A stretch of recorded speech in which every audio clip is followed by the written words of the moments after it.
Welcome to another edition of the Astral Vortex. Good to be here. I haven't been here for a few weeks, so it's nice to be back on air again. It's always good fun to do this kind of thing, actually, because it's kind of weird because it's a very quiet room. I don't hear anybody, and it feels like you're talking into the abyss. But people do watch these things, and it's good to connect in this way as well. I find it more comfortable, kind of speaking to actual people in front of me. But anyhow, welcome to this week's edition. Well, what we're talking about is one that so many people ask me at workshops and those who work with me individually is protection in the astral. And let me know when you're there too. Make sure that everything you can hear me okay. I think you can.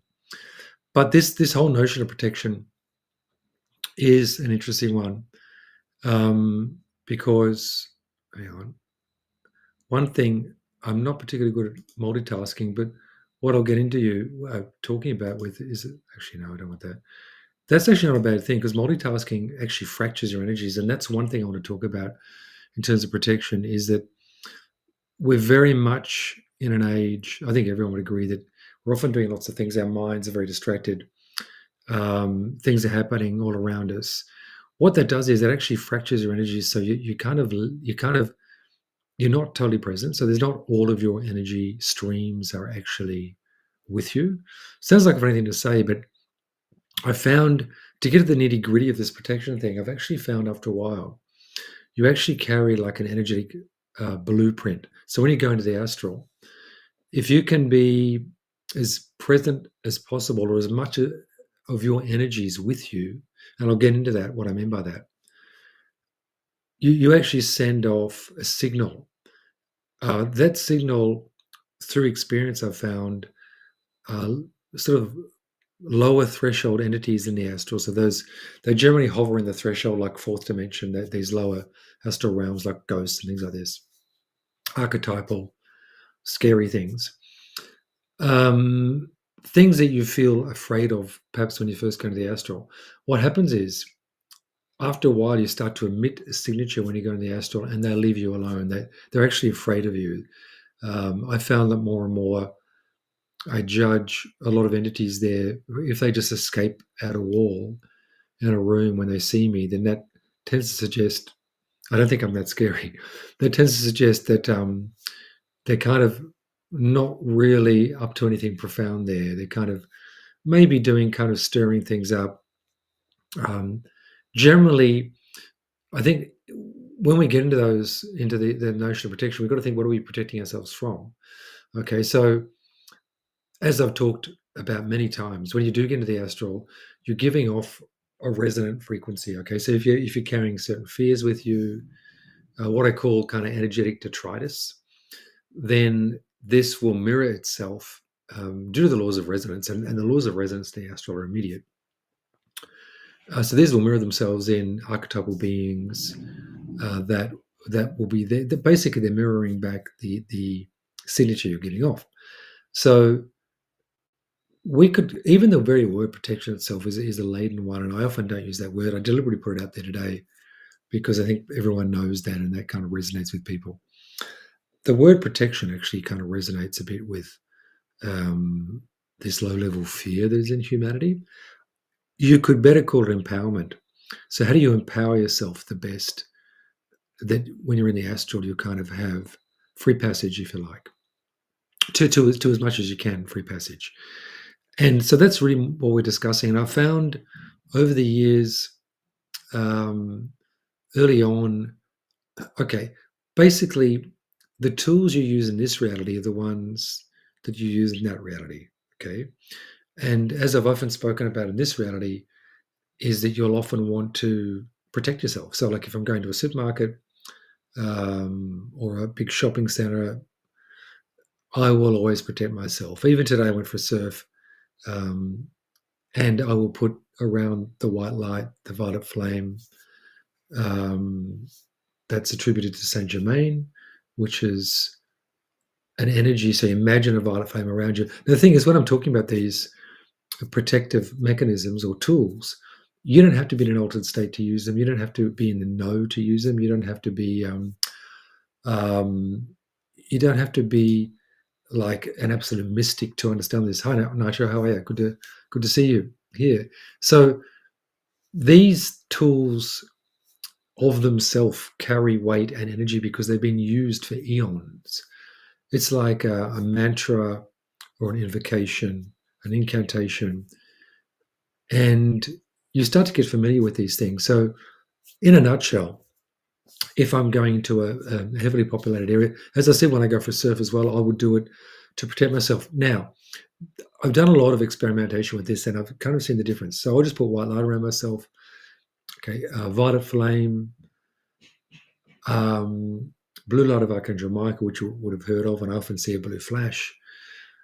The golden mesh, that's in our aura. So what can happen is if you're kind of meditating and open your eyes and have like a nice white wall where you can kind of see things, it's good to practice with very relaxed eyes. You'll start to see like a golden mesh. Now, what I found is there's a golden mesh in everyone's aura. That's kind of like our higher realized body. So we're moving into that's why often I have a lot of gold in to do with my astral stuff because that's these higher realized bodies. And we're moving into the astral body is often typified with that gold kind of thing. And we think of what gold is, that notion of what is the word where we change metals into gold, where that idea where we there is a word, someone will come up with it. And there's also other things I do, but what I found is the difference is this. Okay, say I'm going into a crowded shopping center and I don't do that. First of all, when I get home, I'm more tired. Second of all, what I've noticed is when I don't put any protection around myself, I get more errant eye contact with people, just people in the shopping center. Now, that's not necessarily of itself a bad thing. However, it's nothing deliberate on those people's behalf. But what's happening is the eyes are, and I've seen this in the astral with the beings I've met there. They're really intense in the astral, right? The eyes are emitters of energy. So, say you're in a shopping center, there may be someone who's going through something or they want to get something. Like, for instance, in a big shopping center, there is the energy of want, of not enough. There's the energy of lack, often an underlying energy of greed. When you look at these energies in the astral, they become actual beings. These are entities. There's even often the energy, because a lot of products are produced on the back of suffering or profit for profit's sake, as in someone or something has been damaged through the making of these products. So they carry a certain energy with it. So if I don't put this protection around myself, I find in the physical, the difference, what I notice is that I make more errant eye contact with people. Now, that doesn't mean I can't have authentic interactions with people. I do, even when I'm protected, but it just means this errant energy. You're not getting this, you're not getting buffeted around, and you're not absorbing these energies that won't necessarily help you. So that's what I found. So when I put the energy around myself, and there's so many different ways of doing this. As I said, you don't have to be in an altered state to do it. You don't have to meditate to do it. These carry signatures of themselves because people have been doing it for eons. So you just think white light around yourself, just even, you don't even have to imagine it. Just think the notion of white light. If you think white light, you can't not think white light in whatever way that is. It's really simple. You can just say them like that. Then when I come home, I feel my energies are more vital. I feel I haven't lost anything. I'm not depleted. So my energy field, when I look into my energy field, there aren't these little fissures. There aren't these little holes, these little gaps. So it's a little bit like you're moving into a realm of, imagine like, a sci-fi where there's like lasers hitting you.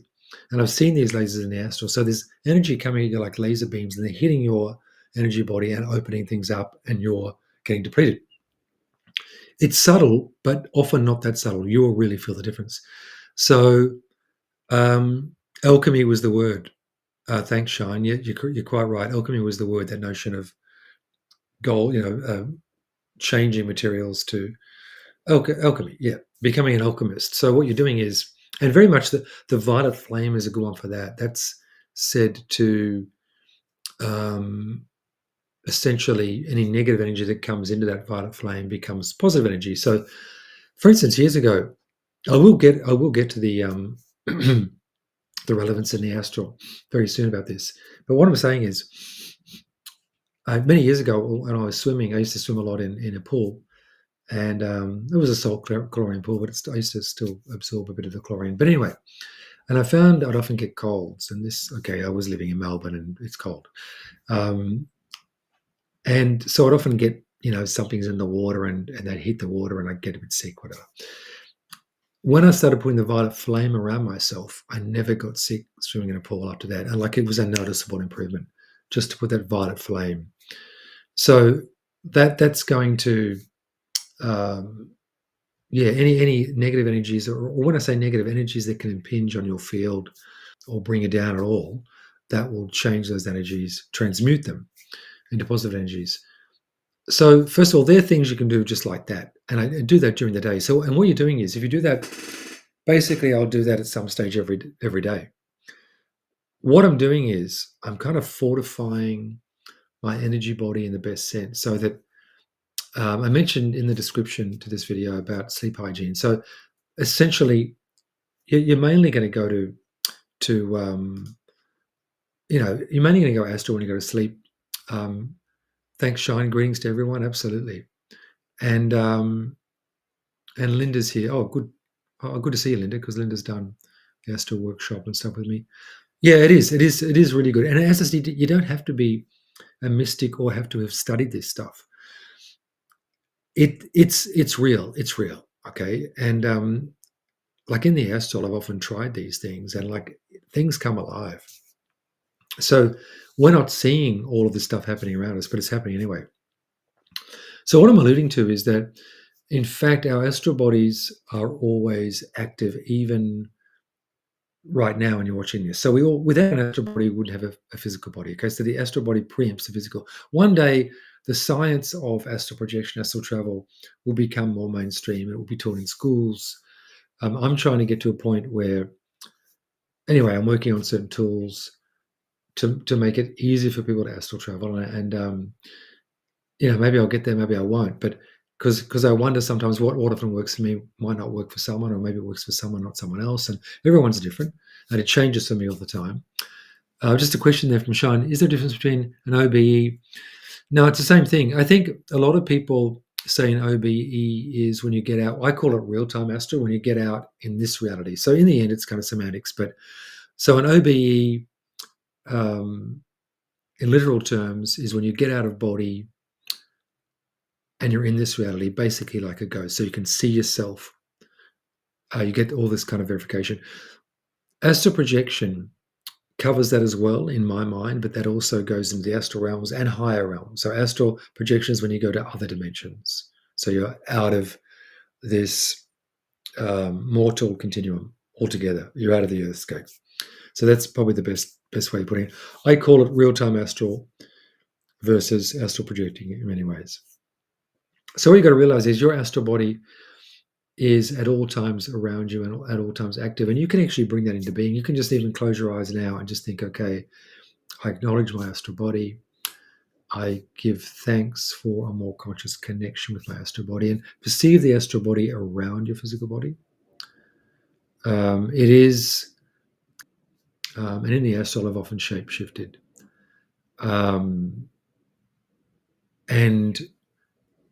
But it's like it's loosely like a translucent version of your own body, and it's where the chakras come alive. Like in the astral body, you have those energy centers, and they align with the physical energy centers, like our endocrine system, our glands. So to know that your astral body is at all times around you, so you can even experiment right now. If you imagine turning around in your, wherever you're looking at this now, imagine looking behind yourself and get this notion that you have 360-degree vision, because the astral has that. So it's really your sixth sense becoming kind of hypertensile, if you like, becoming really active. And as I said, this will become normal because people are realizing the astral body comes first, not the other way around. So what I've perceived in the astral is that the beings I meet, when I look at them, these are the beings who are, authentic beings who have something to share with you, like your guides, or non-human beings, and even people who look like humans who are in the astral, as opposed to what I call threshold beings who are there to kind of give you a bit of a shock. And that's literally just you're getting a mirror of your energies, because if you're taking out really dense energies, you're going to have a dense experience and you're not going to want to experience it again. So it's kind of like um, cleaning up your field as much as you can so that you can have that clean experience. But what I found is all these beings in the astral are so intense. Like they're really in your face, but they're like really present. And that made me look into shamanic things and this notion of soul retrieval, where so often I've been. I used to think years ago, um, even before I went astral, I used to think, why would some days I feel so fractured? Like I feel I wasn't actually there. Like I'd be doing some work, and I used to be a musician, but some days I knew I wasn't there. It was actually scary. I go along and I used to play the violin, but some days I knew, and it got quite freaky. I just felt I'm not all here. And I just have to do everything on kind of automatic pilot, but by the seat of my pants. I didn't like that feeling. I didn't like that many days I wasn't I wasn't me, as I feel. But some other days I was, and I thought, what is that all about? In shamanic terms, they call it soul retrieval, where often through high emotional states, through traumatic episodes in our life, we leave aspects of our life that get stuck, like freeze framed, in our time continuum. Imagine like a periscope on its side, not a periscope, like a kaleidoscope on its side. And there are certain sections on the kaleidoscope where certain things get caught. Then you look down your life and it feels like it's all happening now, but you've actually got kind of frozen aspects of you. The trick is to get as much of that energy back into your field as you can. What happens then is, so I started working on that, I guess, even before I went to an energy healer or a craniosacral person. I was living in Vienna. I did some psychotherapy because I was really troubled coming out of a past relationship. This was, started about 27 years ago. And it was just really good to talk out this stuff. Now I've gotten into Reiki and I think you can do it energetically as well. But to bring back these aspects of yourself and you become more you and you're actually emitting a different frequency. So I've found, and through the tools of Reiki, I've found actually tuning into traumatic times of your life and sending healing to those times, just sitting with yourself. And even, I don't think you have to be a Reiki master to do that, but just to imagine yourself, just an image or a picture or a feeling of yourself back when there was a real trauma, it can be a car accident or whatever that is, and just sit with yourself and the notion of sending healing energy. I believe anyone can do that. It has a dramatic effect. It brings more of your energies together. Otherwise, we're carting around like these little anchors that are just in the concrete, and you're trying to move through life. It's like having massive wind sails stopping you from moving forward. There's dreams when you can't run. I used to have a lot of those. You can't run. That's telling you that you have resistance in your field. I'll just get to a few questions. So it's a fascinating topic. Linda, Greg, would you say that we travel with the etheric body into the astral realms? Yeah, I mean, the etheric is that closest body around you.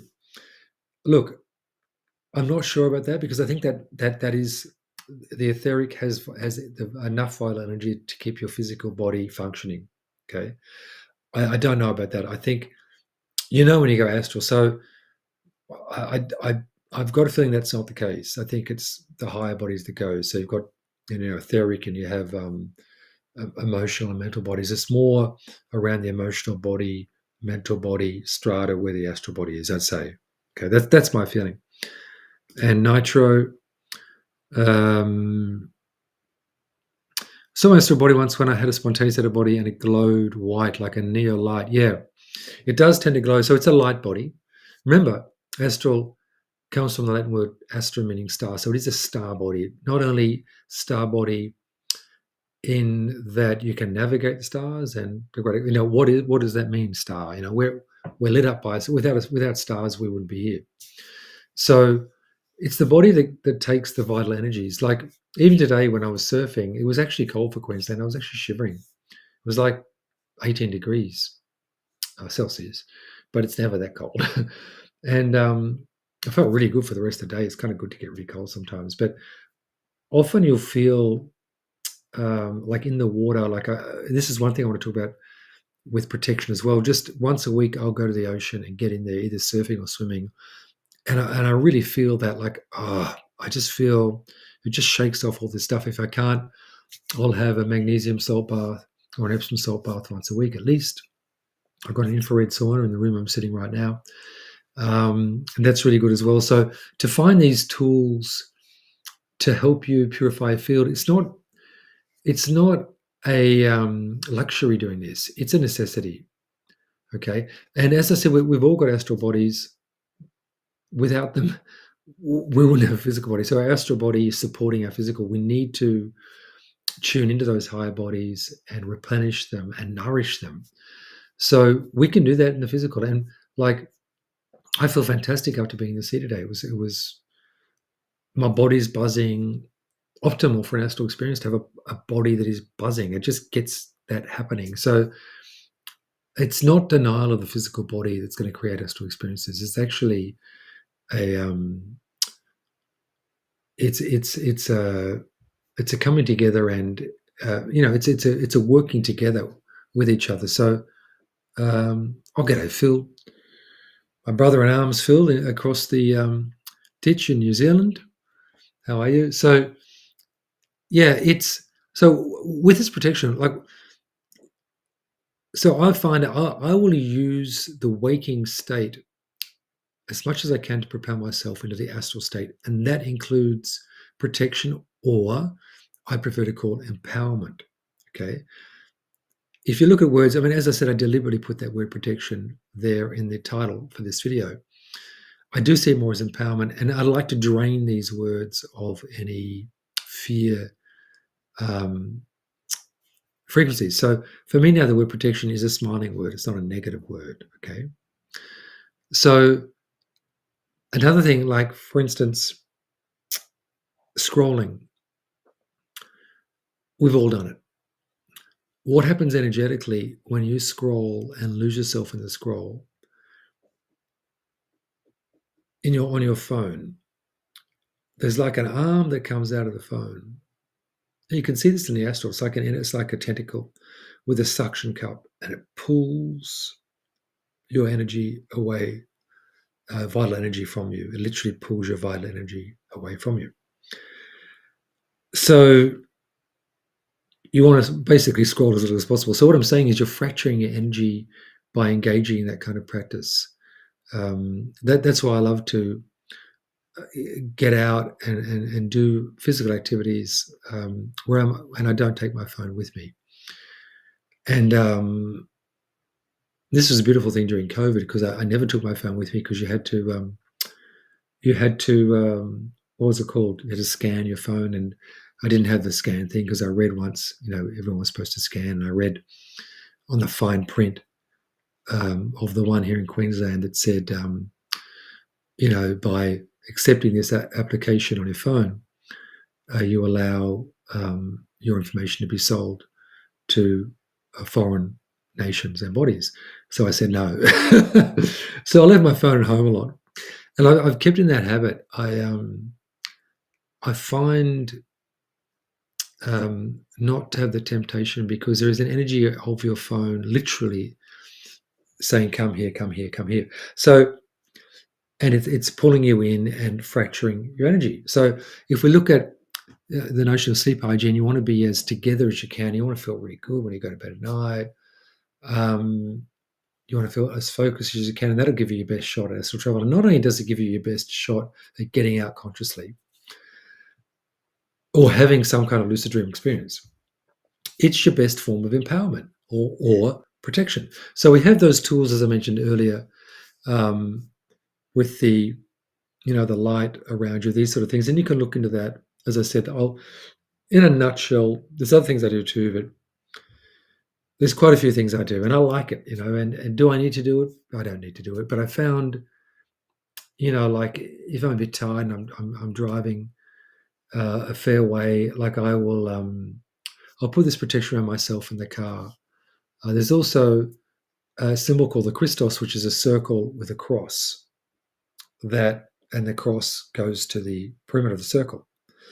This symbol is found on all continents. It's a power symbol, basically.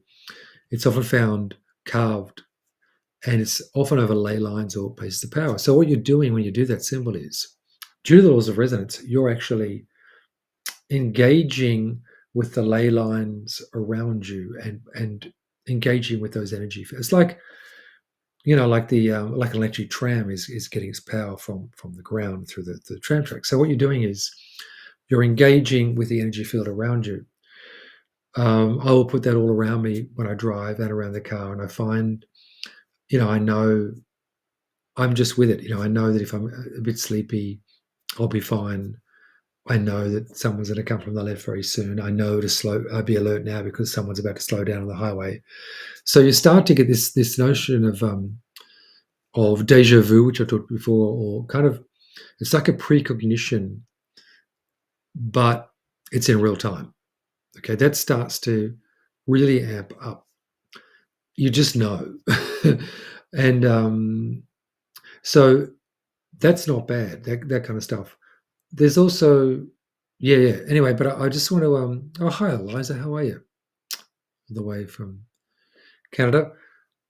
Hi, Greg. Nice reminder to re-astral what it looks like after the physical, not post first year. Tentacles coming out of the phone. Yeah. No, that's right. I mean, what is interesting with this, some of these adjectives I'll use, like sometimes I have people coming for Reiki, and we could call it blockage, we could call it trauma, we could call it entities or energies. And sometimes I'll have someone come in and I can see behind their eyes something's going on, and it's something that's not actually them. Okay. For instance, someone might come in and say, I've got a feeling about entities. That's the vocab they'll use. And then after the Reiki, it happens naturally, like shining a light in. Basically, Reiki is universal life energy. So I'm shining that in. Shadows don't like the light. It's as simple as that. It's not a talk therapy, that's what I like about it. After they've gotten off the table, and I always sense a shudder in their field. So when I put my hands around their head and close my eyes, I will actually sense a shudder. So they're not quite, the energy body and the physical body are not in sync. At the end of the treatment, they're in sync. And what's happened is I can see behind their eyes that these energies have gone. So is that negative? And this guy said, do I have entities after? I said, yeah, you did have entities. He was kind of going, holy shit. I said, but they're gone now. It's okay. Someone might say, do I have bad energy, or am I not well? Well, if you're coming for Reiki, generally, not always, but generally you're not well for a certain reason. So that means that something's out of sync. So we can call it whatever we want. So blockage within us, stagnation in our field, you take that into the astral, it will often mirrors itself as some form of entity. That's not necessarily dark, or it's dark as in that it hasn't been seen. Once you see it, it's gone. So your eyes, after a while, you shine a light from your astral eyes and these entities are gone. It's your signature giving off. But it's not necessarily sinister. That's just the way things operate. It's like you hurt your leg and you're going to climb a ladder, you might fall because your foot is damaged. Therefore, you're not going to have good purchase on the ladder. It works the same way in the physical realms. There's nothing so weird. Or if you're, I knew a guy who used to play 36 holes of golf like a day, and then one night he had a crash. I said, is that so weird when he was doing trading all night and then playing golf, and then he's coming home after golf and fell asleep at the wheel. I said, that's not really strange, because you were really tired, but you didn't know it because it became you. So a lot of people, these energies or entities, they're not really necessarily up to mischief. They just want nourishment. These energies, often it's through those who haven't resolved trauma. Okay, when I say resolve trauma, just to acknowledge trauma is shine a light on it. Okay.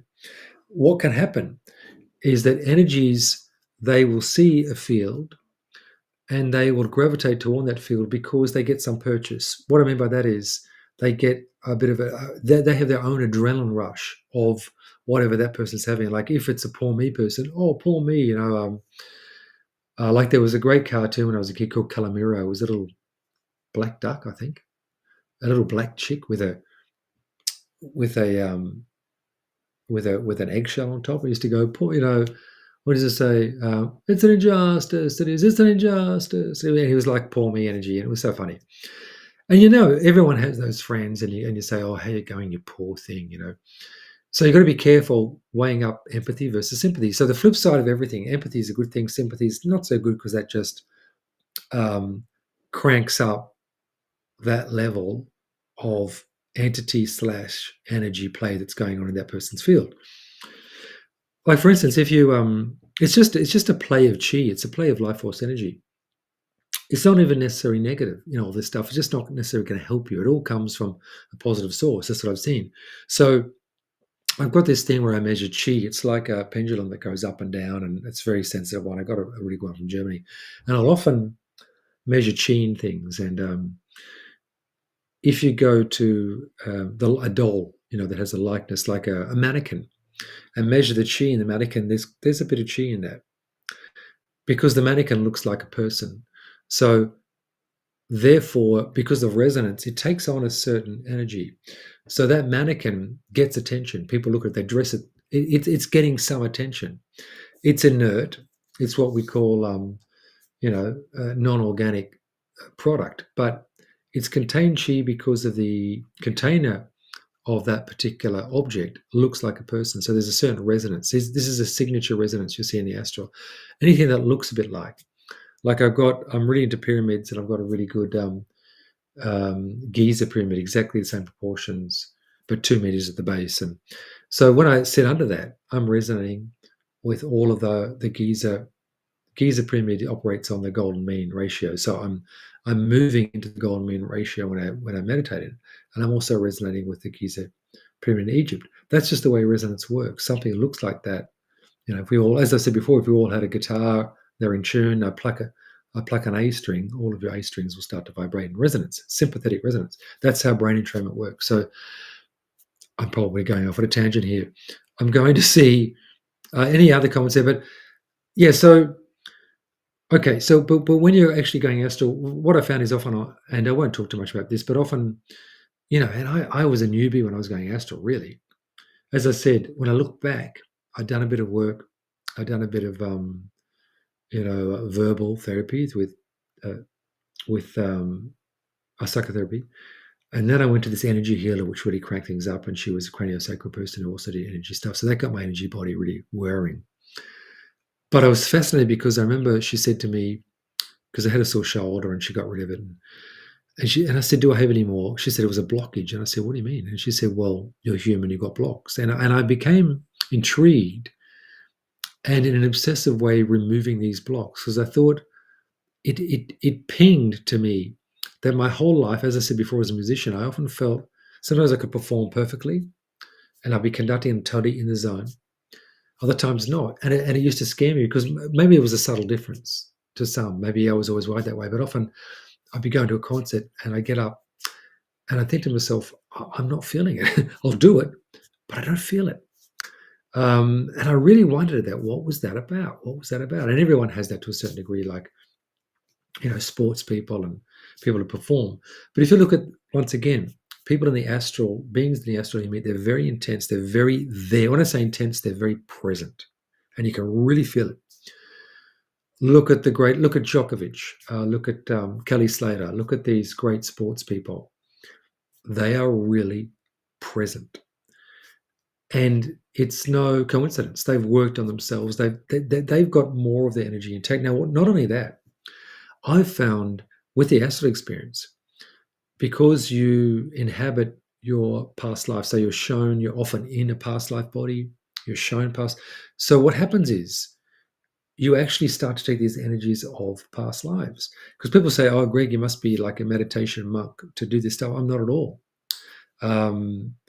What I've realized is I've accrued this energy over past lifetimes, as we all have, but I've tapped into it through astral travel and through meditation. So, but once again, as I stress, or as I often say to people, fall in love with the process. For me, meditation and the feelings that come with it, that's what I enjoy. That they're the holy grail. These other things like bizarre phenomenon, like astral experiences, or for instance, physical levitation, which was interesting when I experienced it when I was awake. This is bizarre and all that, and it's beautiful, and you feel that loving energy. But I find if you obsess on the product,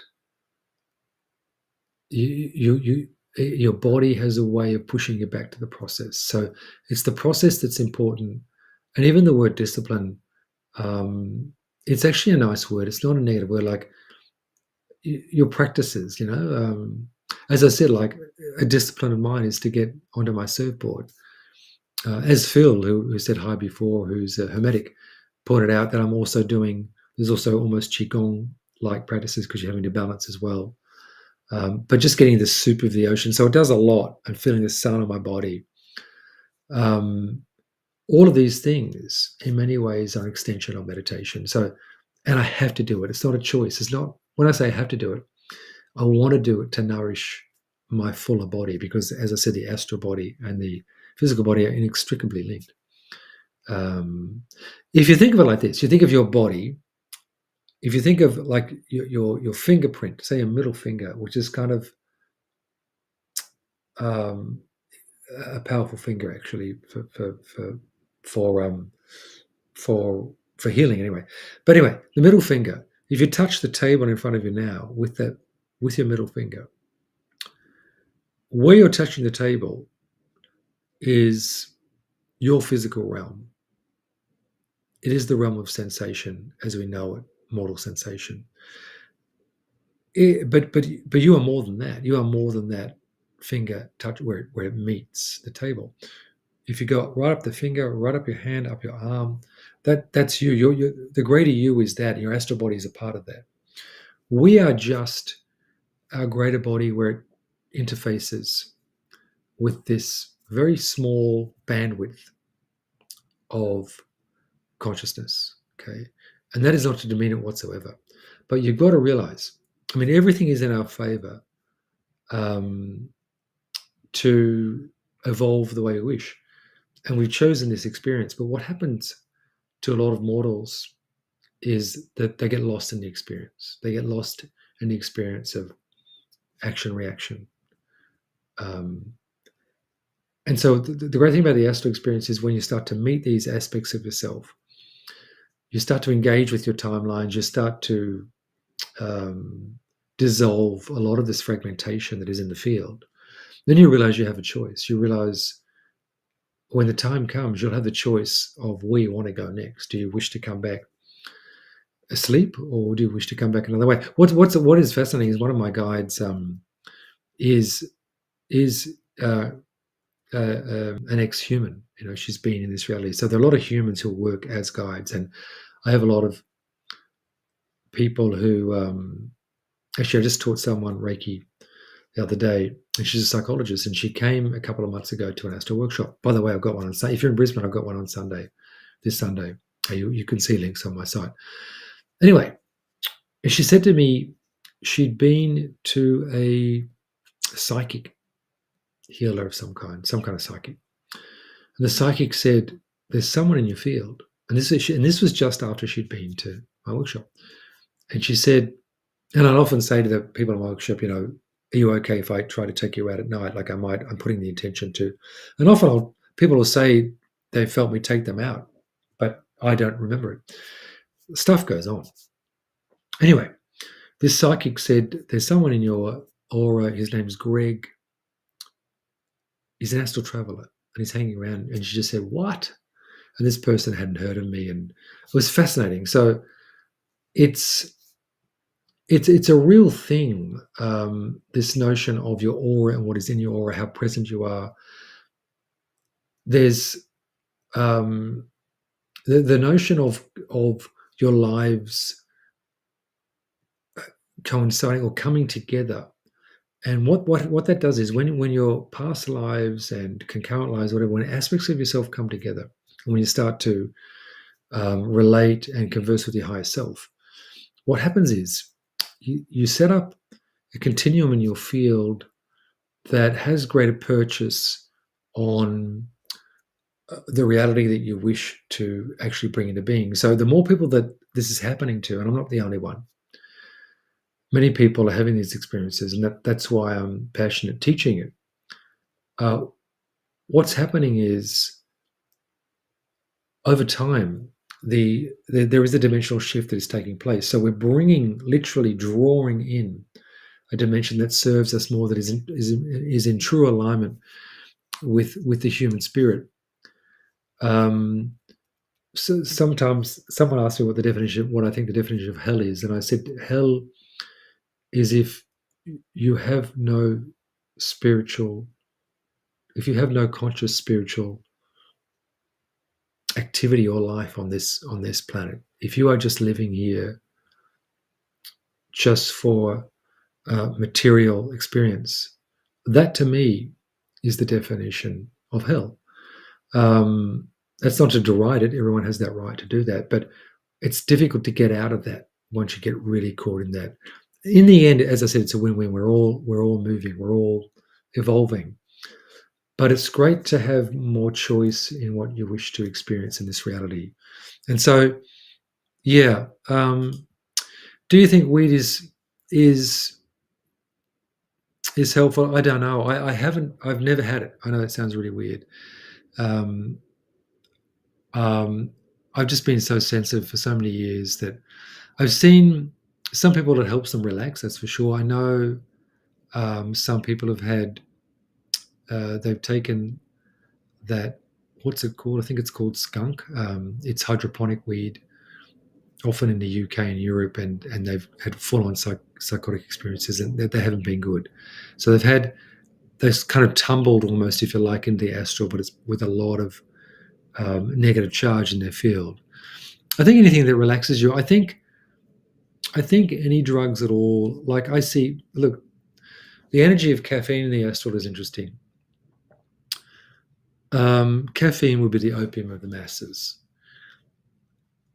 What happens with me is it's funny because the other day I had a client who was a doctor, GP, kind of kind of retired GP now, and he was interested in what I felt about coffee. Well, if I have a sip of coffee, I feel my brain expand. So what happens is your body goes into an inflammation mode, and then your immune system kicks into gear, and that's why you feel good. For instance, okay, I'll go back to that too, but um, I'll always know when I'm going to get sick. Okay, the day before, generally 1 day before I'm so-called sick, I will feel really good, like really good, like ridiculously good. Like I'll be able to exercise all day and not feel tired. And I'll think to myself, oh. And I know. Now remember, any so-called sickness is actually the healing process happening. It's your body expressing what is not helping it. So it's good that your body went through that, because it's like it's exercise for your system. So low-level sickness is a very healthy, normal thing. But I will feel really, really good the day before, and I know exactly, okay, I'll start to go on some kind of protocols. I'll have a sauna. I'll do some stuff. Now, what happens with coffee is it puts you on a low level, it puts you into inflammation mode. So what I've seen in the astral is the energy around coffee is interesting. It's like an entity, if you like. It's like like an ayahuasca is a being. And that the energy of that tells you that it's all right. The energy of coffee is telling you everything's okay. It lulls you into that feeling of everything's okay. So the masses are having their hit before they go to a job where they're basically sleeping the whole day through. They're essentially going to, this is the masses, I'm not talking about everyone. The masses are essentially going to the treadmill. It makes it bearable. So it's taking the blue pill, basically. It's taking that pill that makes it, oh, it's not so bad. So really, I remember when I was doing my old job, and while I did a lot of energetic protection because I found that I was just under attack in my old job, when I realized just leave the job, just leave the job, and I did. But I'd be doing all sorts of protection around myself when I got there and meditating. So I got there and I was absolutely in a Zen state. But my Zen state would press the buttons of people in that workplace. Like I would be so Zen that it would really piss people off. And I wasn't being, you know, contrary at all. That's just the way it kicked in. So what coffee does, it it kind of it quells the resistance within you in a way that's not very good. That's my experience of it in the astral. For me, everyone has something I like. I like a matcha, a good matcha now in the afternoon. Just lifts me and at the same time relaxes me. So it's a long-winded answer to your question, Otsoro, regarding do I think weed? I know some people have said it is, and I can't really comment. It's like I can't comment because I just haven't had it. So yeah. But it's curious. I think however you feel. Like I know two siblings who did ayahuasca. The sister had she had a very negative experience, um, and the brother had a great experience. And so it's once again, it's where you're at. I think whatever you do, it's where you're at. Like if I could tolerate coffee, I'd drink it because I loved it. I really missed it when I stopped drinking coffee for a month. I felt the world had gone from color into black and white. It was brutal. But then since then have gone off dairy because that doesn't make me feel good. I've got all these things that build inflammation in the body. Added sugar, gone off that. So it's like the system you acknowledge these higher aspects of you, and the higher aspects acknowledge you, as in the physical, as in your intuition goes off the radar. You don't have to know all about these things, but you just know if it's helping you or not. And after a while, you get into a phase where you want to help, you want to promote yourself. We live in a reality that doesn't want to promote self. That's in a selfish. Um, I've even noticed in a post-COVID world, a lot of the shows on TV, there's a lot of meanness in the characters, which is interesting. So it's kind of like it's interesting to perceive that. I mean, the feelings, as I said in the astral, that the astral has been my teacher all along. The feelings of being loved by the universe, being one with the universe, is so overwhelming. Just to experience it for a millisecond is going to change your life, and that reverberates all through you. So why wouldn't I want to promote myself? I'll eat organic food, not to be a good person or a clever person, because organic food is real food, whereas what we call conventional food is toxic food in this country anyway. Why would I want to toxify myself? It doesn't make sense. It doesn't make sense.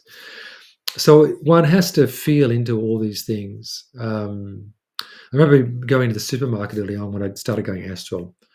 And I walked in the supermarket and I heard from the astral the scream of this woman so loud. It was a hideous scream. And I bolted from that supermarket. And that was before I was realizing, I was sort of on the cusp of the whole organic food.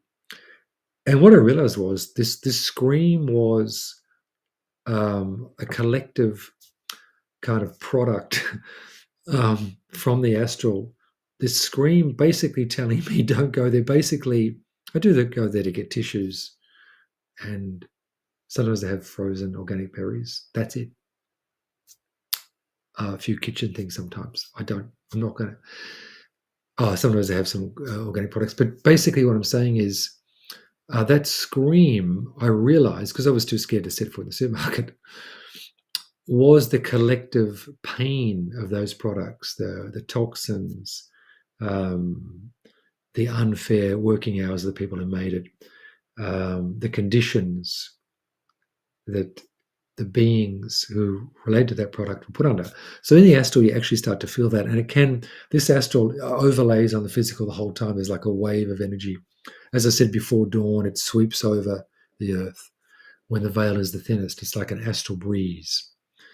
And that's when you want to launch. So keeping yourself clean, energetically, what I call sleep hygiene, doing your meditation, all these things are the best protection.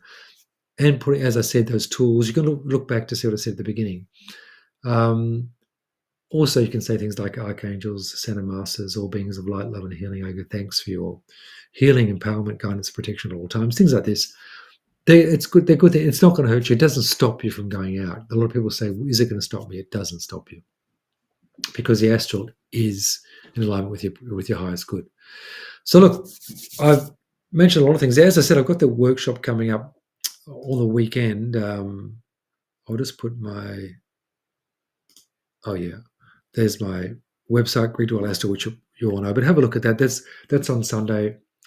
Um, yeah, so that's a small little workshop here in my studio where we go through these things and go into deep meditation and stuff. But are there any more questions before I go? I think there may be.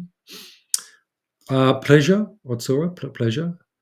And Linda, yeah, absolutely. Surround yourself with a violet flame before go shopping. Absolutely. Violet flame, blue light of Archangel Michael, I imagine, a translucent blue light, golden mesh. I call it the Christ consciousness, like a golden mesh. And the Christos is, yeah.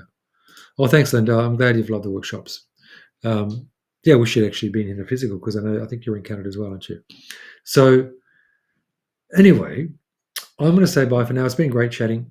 I'll keep these up again. I just have been busy the last few weeks, and I'll try to get one in each week, as I said. I know each second week, like next Wednesday, I've got these webinars where anyone can book in. It's just like an hour webinar where we talk stuff, but I can see people's actual faces, so it's kind of more personal. So people jump on those, and that's good. That's every second Wednesday. So you're in Ontario, yeah. I think Eliza, who talked earlier, is Edmonton, I believe.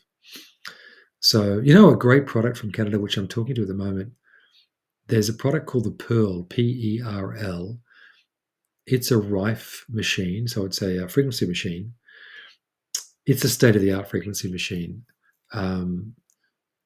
Yeah, I'm talking to a guy there. He's on Vancouver Island, but I love to have these in Australia, these machines. But anyway, so interesting people in Canada. It's been great seeing you all. Always good to look back at this stuff if you want to go through it again. But as I said, the main protection is actually in this reality, and you take that with you, okay? Because your astral being is noting everything in this reality. So you're basically,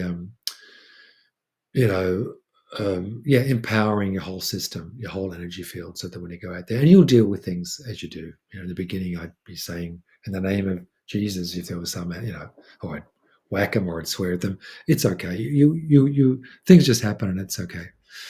Anyway, bye for now. Great to see you, and look forward to seeing the next. Those who are in Brisbane, do come to the workshop on Sunday. There's still room. Otherwise, I've got these webinars. Have a look on my website. I've got the free Astral Travel Challenge thing, the 7-day challenge, and I'm coming up with another challenge soon, and my online thing as well, which is I'm still feel like a newbie with all this stuff. Oh, this is at Podia. This is the online course. I know Linda's done that as well, and that's a good course to go through where you can go through at your own pace. It's an online thing, but it's not live, so you can download good platform videos and MP3s you can download. Great seeing you all, and I look forward to seeing the next. And have a great week. Okay, happy traveling, by the way. See you.